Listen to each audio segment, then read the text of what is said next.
Hello, welcome back. We are Lauren and Ebony. We are the Workforce Whisperers here with another episode from the depths of subreddit work with the questions, the advice that people are looking for from two MCC coaches. And we might bring a little Stark sass and some helpful advice in between. Today's topic is how do I stay positive? Mainly, how do I stay positive when I've been turned down for a promotion and it was a job I was recommended to apply for? Ebony, what advice you got? One, you need a time to reflect, to reset. First, I would reset. This is not about you. There are a lot of factors in play when people are filling open positions. Two, I want you to spend some time just taking care of yourself and then go into what could have happened, right? What's the forensics of the process that may have happened for you around the job?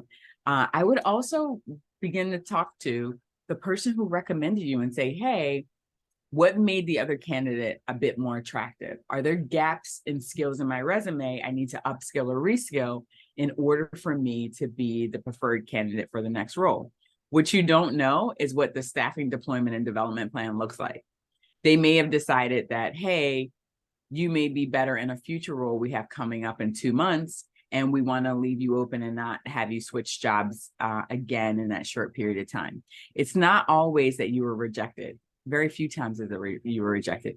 Most times is you were redirected. And so what does that redirection look like? And what questions do you need answered or that can be answered for you to let go mentally and have mental flexibility?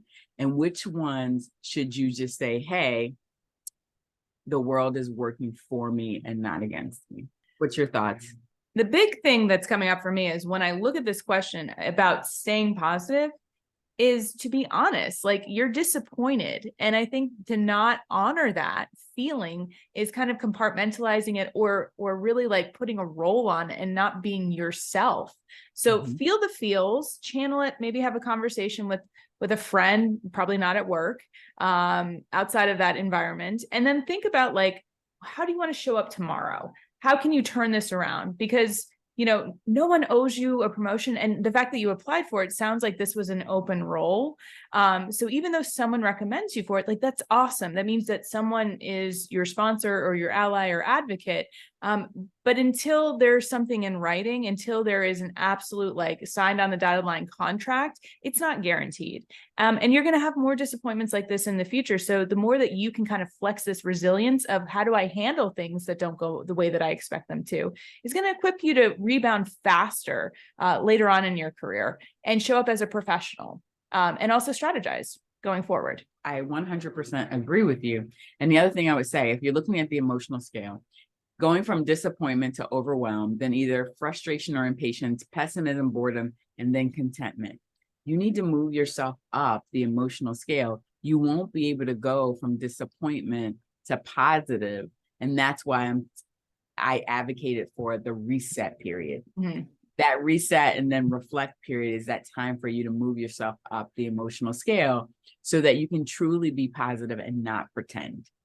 Because the pretending is harder than just sitting with the emotional experience. Trauma comes from having an incomplete emotional experience and then having to stay with it over and over again. So think about what those things are for you. And as I've said before, this wasn't a rejection. This is a redirection. Something better is waiting for you on the other side of this experience. Also, think about documenting this because later on in your life, you never know where this story can show up as a helpful anecdote. Maybe you're writing a book, maybe you're putting a speech together. So think about how do you want to show up 10 years from now, thinking about this time and how you responded to it. And you can always go down the YouTube rabbit hole. There is a speech from the first Army officer who became a pageant winner. I don't know if she was Miss USA or Miss America, but she got rejected 7 times before she was actually crowned. Amazing. So you'll be a winner when you get rejected. Yeah, you will be. Eventually. Keep going. Keep going. Well, thanks for joining us for another episode of the Workforce Whisperers with Lauren and Ebony. And check us out on a future episode. And if you have any questions, slide into our DMs. We'd love to hear from you about questions about work. And y'all keep being amazing.